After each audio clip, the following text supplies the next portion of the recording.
Lamont, first entry into the Clemson series. I'm sure it didn't take you long to hear about them once you got here, but Yeah. what have you found out since about this game and this rivalry? Yeah, I mean, rivalries are always fun. I've been a part of a bunch of them.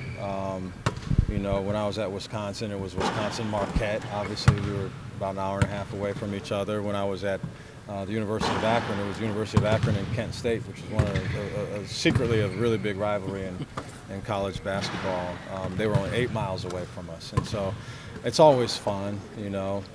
It doesn't do anything specifically for me. I'm trying to build a team. I want to win all of them, and so I'll approach this game like I do any other, and I'll talk to our guys about approaching the game like we do any other. But it's just it's great for the fans. The fans are a little more excited and juiced up. Maybe there'll be another couple thousand people that show up at this game because it's the rivalry. So that's always great. It's fun. It's neat to have that thing. But in reality, it's one more thing to have to process, to filter through to get to playing your game. There's a lot of reasons why guys don't play their game. Sometimes it's because their high school coach or their AAU coach or their mom or their girlfriend or someone's telling them something different or making them think about, well, you should be scoring more. Why are they playing you at this position? Or I can't believe you didn't play any minutes in that game. There's a lot of things to filter through, right? And a rivalry game is one more thing, right? It's one more thing to have to filter through. And so I just continue to talk to the guys about their process, how they can impact our team in a positive way, and trying to stick to those things rather than the atmosphere or what the circumstances are, or it's your first home game, or it's this, or whatever that might be, just to stick to the script and trying to develop and be growth-minded. The health of the team, Lamont, how are Benjamin and Michi? Both progressing. Benjamin got some reps with us live today, so that was good to see. It looks like he'll be ready for the game in some capacity. We'll see what that looks like on game day, but he looks to be available in some capacity tomorrow, so that's good. He hasn't gotten reps in a couple of days, so it was nice to see him out there on the court today. And just another guy, an older guy that's vocal. He's comfortable with talking while he's out there. He's comfortable with getting some things figured out. And that comes with age and experience, and so it's good to have him out there. And then Michi is the same. He's he got some treatment today and yesterday, and so we'll see what it looks like tomorrow. Some of it will just be how he responds. Without totally giving away your game plan, watching Clemson on film, what are some things about their team that stand out? Maybe things you're emphasizing with these guys that could pose a problem for you guys? Yeah, I think they're a talented team. They know who they are. I think that's a very important factor in being good. They're solid. They do a lot of solid things. Another factor in winning. They shoot the ball well at a lot of positions. Particularly their power forwards are capable shooters. Anywhere from capable shooters to good shooters, I would say, somewhere in the mix, almost all of them. And so there'll be a couple of things we have to do to prepare for that. But I think some of the stuff that we've done leading up to this has also prepared us for that, and playing some smaller teams that have guys that can do it. But they also will be challenged around the basket more than what we have all season as well. I mean, they're not afraid to throw the ball into the post and be physical and generate points around the basket. So that'll present another challenge for us. With that, Lamont, it at least seems like P.J. Hall, their center, is kind of questionable for the game. Do you almost have to prepare 2 scouting reports, like if he plays or if he doesn't play? We haven't done that, honestly. We haven't done that, but he's a skilled guy, very skilled guy, super talented, and so we have what we're doing at their 4 position. We will also do some if he's in there and plays the 5 as a more skilled guy at that position. So we'll prepare one general basic way, and then we'll get the information on game day as to who's available. Kobe said a lot of the focus the last couple of days has been on defense. Where do you feel like this team is in terms of learning your defensive principles, and how much can getting a guy like Ben back help with some of that defensive stuff? Yeah, that's a really good question. I think we have a lot as far as regurgitating what I expect and what I want and what we're supposed to do, I think we're at a really good place with that. But recognizing that as things are coming at you 100 miles an hour, we still have a long ways to go in terms of that. And so that's why I wanted to get a lot of reps defensively today in a game simulated situation. And so that will happen.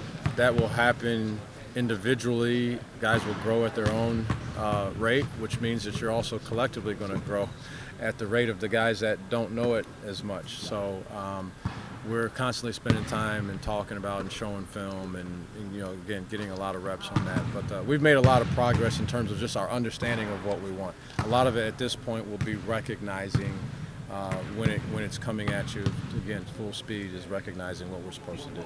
Getting Ben back, does that help? Oh yeah, yeah. Getting Ben back helps with that. He's got a really good feel for what we want to do. He's a communicator. He's a vocal guy. That always helps. And he's extremely willing to do whatever we ask, and he's diligent about making sure he knows exactly what we want and what he's supposed to do in every situation. So it'll help with him being back in there too.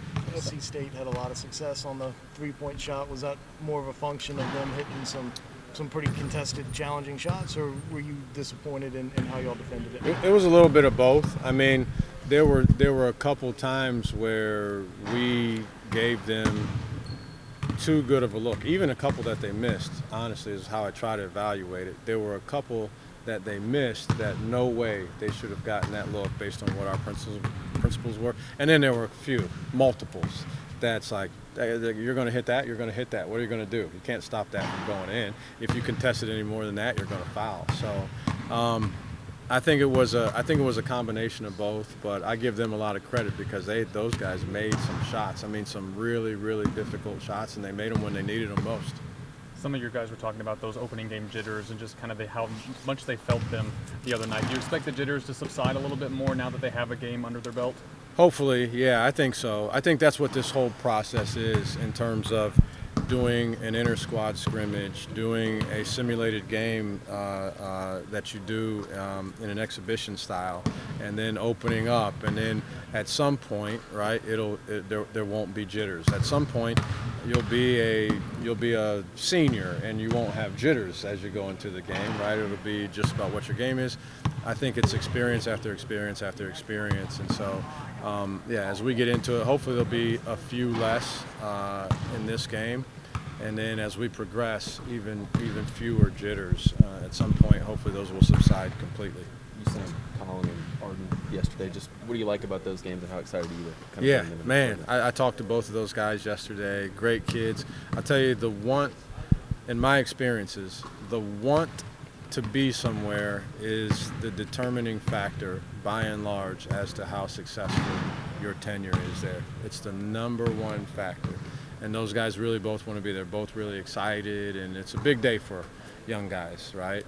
And so we're really excited about them. I wanted to make sure I reached out yesterday to tell them both that. But, in-state guys, taller than average guys that can do multiple things, multiple skills in the inside, multiple skills on the perimeter, and great kids, my kind of guys. Just they're interested in school.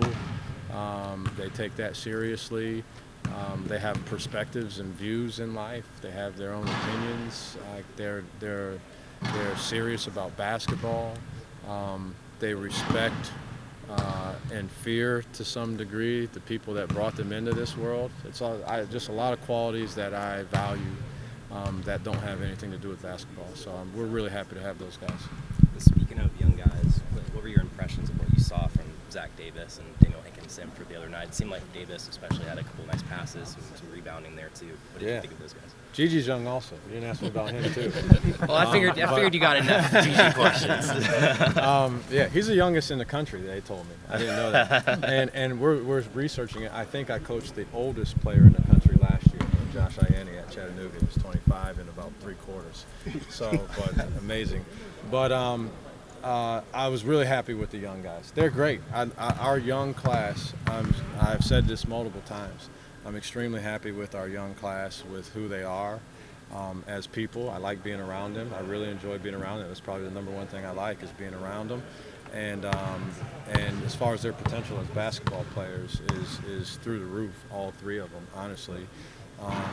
But I was really excited about some of the things that those guys did. Zach came right in and got an assist, and went to the board, made an effort play, got an offensive stick back, and just they're really good. They've shown me a lot. They show me more in practice every day, which is why they get an opportunity in a game, because they have shown what their potential is. And part of my job also is not only to win as many games as I can, but I got to develop. I need those guys. Those guys are going to be a big part of what we do at some point. I can't ignore those guys, even if there's a situation where maybe they're not quite right. I have to develop those guys so that in a year I'm not looking back and saying, well, what happened to that freshman class? Or 2 years, well, that freshman class never really developed the way it was supposed to. You have to be intentional about that. Now, those guys make it easy because they earn what they've gotten, that's for sure. But I also have to be intentional and committed to trying to develop those guys. You may not have a strong opinion on this right now, but there's a lot of conversation around here about when to play the South Carolina-Clemson game. Do you have a thought on when you'd like to play a rivalry game, earlier or later, or anytime in the season? I don't really have a strong opinion about it, to be honest with you. It seems like there's a time of year when there are a lot of rivalry games going on. It seems fun to be involved in that, right? It's like you watch this one on TV and then that one's on TV, and then our game is up there. But honestly, for again, only because to me, as I prepare and as what I'm doing, and I hope they don't take this the wrong way, I'm completely discounting the rivalry aspect of this game preparation. So, the only way, what I really factor into it is how it will affect our guys. And so for that reason, maybe I need to have an opinion on when it should be played. But honestly, we're just trying to get ready for another game against a good team.